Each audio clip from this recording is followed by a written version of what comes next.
ओम नमो भगवते वासुदेवाय। आप सभी का हमारे YouTube चैनल पर हार्दिक स्वागत है।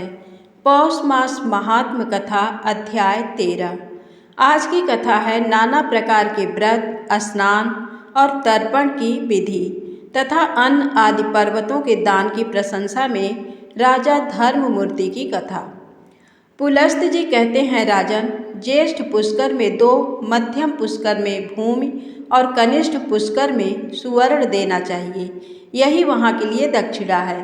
प्रथम कर के देवता श्री ब्रह्मा जी, दूसरे के भगवान श्री विष्णु तथा तीसरे के श्री रुद्र हैं। इस प्रकार तीनों देवता वहाँ पृथक पृथक स्थित हैं। अब मैं सब व्रतों में उत्तम महापातक नाशन नामक व्रत का वर्णन करता हूँ। ये भगवान शंकर का बताया हुआ व्रत है। रात्रि को अन्न तैयार करके कुटुंब वाले ब्राह्मण को बुलावें और उसे भोजन कराकर एक गौ, सुवर्णमय चक्र से युक्त त्रिशूल तथा 2 वस्त्र, धोती और चद्दर दान करें। जो मनुष्य इस प्रकार पुण्य करता है वह शिवलोक में जाकर आनंद का अनुभव करता है। यही महापातक नाशन व्रत है। जो एक दिन एक भक्त व्रती रहकर एक ही अन्न का भोजन कर दूसरे दिन तिलमयी धेनु और वृषभ का दान करता है वह भगवान शंकर के पद को प्राप्त होता है। ये पाप और शोकों का नाश करने वाला रुद्र व्रत है। जो 1 वर्ष तक एक दिन का अंतर दे रात्रि में भोजन करता है तथा वर्ष पूरा होने पर नील कमल, सुवर्णमय कमल और चीनी से भरा हुआ पात्र एवं बैल दान करता है वह भगवान श्री विष्णु के धाम को प्राप्त होता है। ये नील व्रत कहलाता है। जो मनुष्य आषाढ़ से लेकर 4 महीनों तक तेल की मालिश छोड़ देता है और भोजन की सामग्री दान करता है वह भगवान श्रीहरि के धाम में जाता है।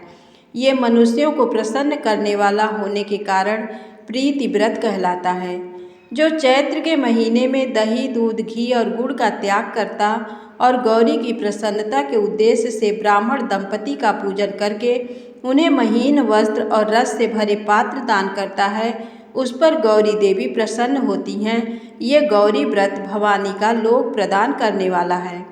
जो आषाढ़ आदि चातुर्मास में कोई भी फल नहीं खाता तथा चौमासा बीतने पर घी और गुड़ के साथ एक घड़ा एवं कार्तिक की पूर्णिमा को पुनः कुछ सुवर्ण ब्राह्मण को दान देता है वह रुद्र लोक को प्राप्त होता है। ये शिवव्रत कहलाता है। जो मनुष्य हेमंत और शिशिर में पुष्पों का सेवन छोड़ देता है तथा अपनी शक्ति के अनुसार सोने के 3 फूल बनवाकर फाल्गुन की पूर्णिमा को भगवान श्री शिव और श्री विष्णु की प्रसन्नता के लिए उनका दान करता है वह परम पद को प्राप्त होता है। ये सौम्य व्रत कहलाता है। जो फाल्गुन से आरंभ करके प्रत्येक मास की तृतीया को नमक छोड़ देता है और वर्ष पूर्ण होने पर भवानी की प्रसन्नता के लिए ब्राह्मण दंपति का पूजन करके उन्हें सैया और आवश्यक सामग्रियों सहित गृह दान करता है वह 1 कल्प तक गौरी लोक में निवास करता है। इसे सौभाग्य व्रत कहते हैं। जो द्विज 1 वर्ष तक मौन भाव से संध्या करता है और वर्ष के अंत में घी का घड़ा, 2 वस्त्र, धोती और चद्दर, तिल और घंटा ब्राह्मण को दान करता है वह सारस्वत लोक को प्राप्त होता है जहाँ से फिर इस संसार में लौटना नहीं पड़ता। ये रूप और विद्या प्रदान करने वाला सारस्वत नामक व्रत है। प्रतिदिन गोबर का मंडल बनाकर उसमें अक्षतों द्वारा कमल बनाएं, उसके ऊपर भगवान श्री शिव या श्री विष्णु की प्रतिमा रखकर उसे घी से स्नान कराएं, फिर विधिवत पूजन करें। इस प्रकार जब 1 वर्ष बीत जाए तब साम गान करने वाले ब्राह्मण को शुद्ध सोने का बना हुआ 8 अंगुल का कमल और तिल की धेनु दान करें। ऐसा करने वाला पुरुष शिवलोक में प्रतिष्ठित होता है। ये साम व्रत कहा गया है।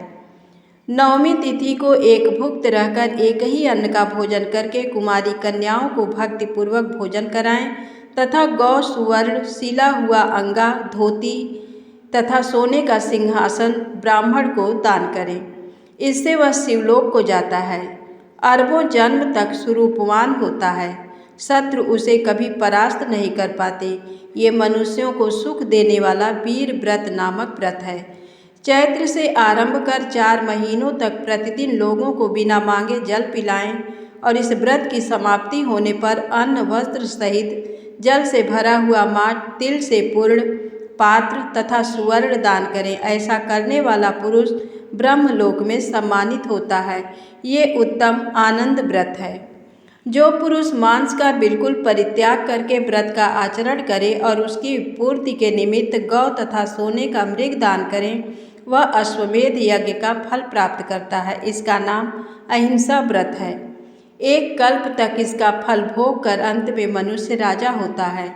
माघ के महीने में सूर्योदय के पहले स्नान करके द्विज दंपति का पूजन करें तथा उन्हें भोजन कराकर यथाशक्ति वस्त्र और आभूषण दान दें। ये सूर्य व्रत है। इसका अनुष्ठान करने वाला पुरुष एक कल्प तक सूर्यलोक में निवास करता है। आषाढ़ आदि 4 महीनों में प्रतिदिन प्रातः स्नान करें और फिर कार्तिक की पूर्णिमा के दिन ब्राह्मणों को भोजन कराकर गोदान दें, तो वह मनुष्य भगवान श्री विष्णु के धाम को प्राप्त होता है। ये विष्णु व्रत है। जो एक अयन से दूसरे अयन तक पुष्प और घृत का सेवन छोड़ देता है और व्रत के अंत में फूलों का हार, घी और मिश्रित खीर ब्राह्मण को दान करता है, वह शिवलोक में जाता है। इसका नाम शील व्रत है। जो नियत काल तक प्रतिदिन संध्या के समय दीप दान करता है तथा घी और तेल का सेवन नहीं करता, फिर व्रत समाप्त होने पर ब्राह्मण को दीपक, चक्र, शूल, सोना, धोती और चद्दर दान करता है, वह इस संसार में तेजस्वी होता है तथा अंत में रुद्रलोक को जाता है। ये दीप्ति व्रत है। जो कार्तिक से आरंभ करके प्रत्येक मास की तृतीया को रात के समय गोमूत्र में पकाई हुई जौ को लपसी खाकर रहता है और वर्ष समाप्त होने पर गोदान करता है, वह एक कल्प तक गौरी लोक में निवास करता है तथा उसके बाद इस लोक में राजा होता है। इसका नाम रुद्र व्रत है। ये सदा कल्याण करने वाला है। जो 4 महीनों तक चंदन लगाना छोड़ देता है तथा अंत में सीपी, चंदन, अक्षत और 2 श्वेत वस्त्र, धोती और चद्दर ब्राह्मणों को दान करता है, वह वरुण लोक में जाता है। ये दृढ़ व्रत कहलाता है। सोने का ब्रह्मांड बनाकर उसे तिल की ढेरी में रखें तथा मैं अहंकार रूपी तिल का दान करने वाला हूँ, ऐसी भावना करके घी से अग्नि को तथा दक्षिणा से ब्राह्मण को तृप्त करें। फिर माला, वस्त्र तथा आभूषणों द्वारा ब्राह्मण दंपति का पूजन करके विश्वात्मा की तृप्ति के उद्देश्य से किसी शुभ दिन को अपनी शक्ति के अनुसार 3 तोले से अधिक सोना तथा तिल सहित ब्रह्मांड ब्राह्मण को दान करें। ऐसा करने वाला पुरुष पुनर्जन्म से रहित ब्रह्म पद को प्राप्त होता है। इसका नाम ब्रह्म व्रत है। ये मनुष्यों को मोक्ष देने वाला है। जो 3 दिन केवल दूध पीकर रहता है और अपनी शक्ति के अनुसार 1 तोले से अधिक सोने का कल्प वृक्ष बनवाकर उसे 1 सेर चावल के साथ ब्राह्मण को दान करता है, वह भी ब्रह्म पद को प्राप्त होता है। ये कल्प वृक्ष व्रत है। जो 1 महीने तक उपवास करके ब्राह्मण को सुंदर गौ दान करता है, वह भगवान श्री विष्णु के धाम को प्राप्त होता है। इसका नाम भीम व्रत है। जो 20 तोले से अधिक सोने की पृथ्वी बनवाकर दान करता है और दिन भर दूध पीकर रहता है, वह रुद्र लोक में प्रतिष्ठित होता है। ये धन प्रद नामक व्रत है। ये 700 कल्पांत तक अपना फल देता रहता है। माघ अथवा चैत्र को गुड़ की गौ बनाकर दान करें। इसका नाम गुड़ व्रत है। इसका अनुष्ठान करने वाला पुरुष गोलोक में सम्मान पाता है। अब परम आनंद प्रदान करने वाले महाव्रत का वर्णन करता हूँ। जो 15 दिन उपवास करके ब्राह्मण को 2 कपिला गौवें दान करता है, वह देवता और असुरों से पूजित हो ब्रह्मलोक में जाता है तथा कल्प के अंत में सबका सम्राट होता है। इसका नाम प्रभावत भी है। जो 1 वर्ष तक केवल एक ही अन्न का भोजन करता है और भक्ष्य पदार्थों के साथ जल का घड़ा दान करता है, वह कल्प पर्यंत शिवलोक में निवास करता है। इसे प्राप्ति व्रत कहते हैं। जो प्रत्येक अष्टमी को रात्रि में 1 बार भोजन करता है और वर्ष समाप्त होने पर दूध देने वाली गौ का दान करता है, वह इंद्रलोक में जाता है। इसे सुगति व्रत कहते हैं। जो वर्षा आदि 4 ऋतुओं में ब्राह्मण को ईंधन देता है और अंत में भी तथा गौ का दान करता है, वह परब्रह्म को प्राप्त होता है। ये सब पापों का नाश करने वाला वैश्वानर व्रत है। जो 1 वर्ष तक प्रतिदिन खीर खाकर रहता है और व्रत समाप्त होने पर ब्राह्मण को 1 गाय और 1 बैल दान करता है, वह 1 कल्प तक लक्ष्मी लोक में निवास करता है। इसका नाम देवी व्रत है। जो प्रत्येक सप्तमी को 1 बार रात में भोजन करता है और वर्ष समाप्त होने पर दूध देने वाली गौ दान करता है, उसे सूर्यलोक की प्राप्ति होती है। ये भानु व्रत है। जो प्रत्येक चतुर्थी को 1 बार रात्र में भोजन करता और वर्ष के अंत में सोने का हाथी दान करता है, उसे शिवलोक की प्राप्ति होती है। ये वैनायक व्रत है। जो चौमासे भर बड़े बड़े फलों का परित्याग करके कार्तिक में सोने के फल का दान करता है, हवन कराकर उसके अंत में ब्राह्मण को गाय बैल देता है, उसे सूर्यलोक की प्राप्ति होती है। ये सौर व्रत है। जो 12 द्वादशियों को उपवास करके अपनी शक्ति के अनुसार गौ, वस्त्र और सुवर्ण के द्वारा ब्राह्मणों की पूजा करता है, वह परम पद को प्राप्त होता है। ये विष्णु व्रत है। जो प्रत्येक चतुर्दशी को 1 बार रात में भोजन करता और वर्ष की समाप्ति होने पर 1 गाय 1 बैल दान करता है, उसे रुद्र लोक की प्राप्ति होती है। इसे त्रयंबक व्रत कहते हैं। जो 7 रात उपवास करके ब्राह्मण को घी से भरा हुआ घड़ा दान करता है, वह ब्रह्मलोक को प्राप्त होता है। इसका नाम वर व्रत है। जो काशी जाकर दूध देने वाली गौ का दान करता है, वह 1 कल्प तक इंद्रलोक में निवास करता है। ये मित्र व्रत है। जो 1 वर्ष तक तांबुल का सेवन छोड़कर अंत में गोदान करता है, वह वरुण लोक को जाता है। इसका नाम वारुण व्रत है। जो चांद्रायण व्रत करके सोने का चंद्रमा बनवाकर दान देता है, उसे चंद्र लोक की प्राप्ति होती है। ये चंद्र व्रत कहलाता है। जो ज्येष्ठ मास में पंचाग्नि ताप कर अंत में अष्टमी या चतुर्दशी को सोने की गौ का दान करता है, वह स्वर्ग को जाता है।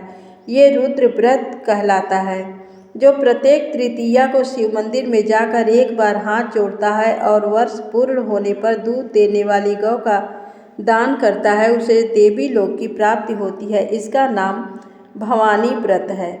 जो माघ भर गीला वस्त्र पहनता और सप्तमी को गोदान करता है, वह कल्प पर्यंत स्वर्ग में निवास करके अंत में इस पृथ्वी पर राजा होता है। इसे तापक व्रत कहते हैं।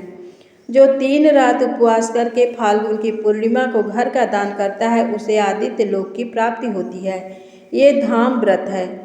जो व्रत रहकर तीनों संध्याओं में प्रातः, मध्याह्न एवं सायंकाल में भूषणों द्वारा ब्राह्मण दंपति की पूजा करता है, उसे मोक्ष मिलता है। ये मोक्ष व्रत है। जो शुक्ल पक्ष की द्वितीया के दिन ब्राह्मण को नमक से भरा हुआ पात्र, वस्त्र से ढका हुआ कांसे का बर्तन तथा दक्षिणा देता है और व्रत समाप्त होने पर गोदान करता है, वह भगवान श्री शिव के लोक में जाता है तथा 1 कल्प के बाद राजाओं का भी राजा होता है। इसका नाम सोम व्रत है। जो हर प्रतिपदा को 1 ही अन्न का भोजन और वर्ष समाप्त होने पर कमल का दान करता है, वह वैश्वानर लोक में जाता है। इसे अग्नि व्रत कहते हैं। जो प्रत्येक दशमी को 1 ही अन्न का भोजन और वर्ष समाप्त होने पर 10 गौएं तथा सोने का दीप दान करता है, वह ब्रह्मांड का स्वामी होता है। इसका नाम विश्व व्रत है। ये बड़े बड़े पातकों का नाश करने वाला है। जो स्वयं कन्या दान करता तथा दूसरे की कन्याओं का विवाह करा देता है, वह अपनी 21 पीढ़ियों सहित ब्रह्मलोक में जाता है। कन्यादान से बढ़कर दूसरा कोई दान नहीं है, विशेषतः पुष्कर में और वहाँ भी कार्तिकी पूर्णिमा का जो कन्यादान करेंगे, उनका स्वर्ग में अक्षय वास होगा। जो मनुष्य जल में खड़े होकर तिल की पीठी के बने हुए हाथी को रत्नों से विभूषित करके ब्राह्मण को दान देते हैं, उन्हें इंद्रलोक की प्राप्ति होती है। जो भक्तिपूर्वक इन उत्तम व्रतों का वर्णन पढ़ता और सुनता है, वह 100 मनवंतरों तक गंधर्वों का स्वामी होता है। स्नान के बिना न तो शरीर ही निर्मल होता है और न मन की ही शुद्धि होती है। अतः मन की शुद्धि के लिए सबसे पहले स्नान का विधान है। घर में रखे हुए अथवा तुरंत के निकाले हुए जल से स्नान करना चाहिए। किसी जलाशय या नदी का स्नान सुलभ हो तो और उत्तम है। मंत्रवेत्ता विद्वान पुरुष को मलमूत्र के द्वारा तीर्थ की कल्पना कर लेनी चाहिए ओम नमो नारायणाय ये मूल मंत्र बताया गया है। पहले हाथ में कुश लेकर विधि पूर्वक आचमन करें तथा मन और इंद्रियों को संयम में रखते हुए भीतर बाहर से पवित्र रहें। फिर 4 हाथ का चौकोर मंडल बनाकर उसमें भगवती गंगा का आवाहन करें। गंगे, तुम भगवान श्री विष्णु के चरणों से प्रकट हुई हो। श्री विष्णु ही तुम्हारे देवता हैं, इसलिए तुम्हें वैष्णवी कहते हैं। हे देवी, तुम जन्म से लेकर मृत्यु तक समस्त पापों से मेरी रक्षा करो।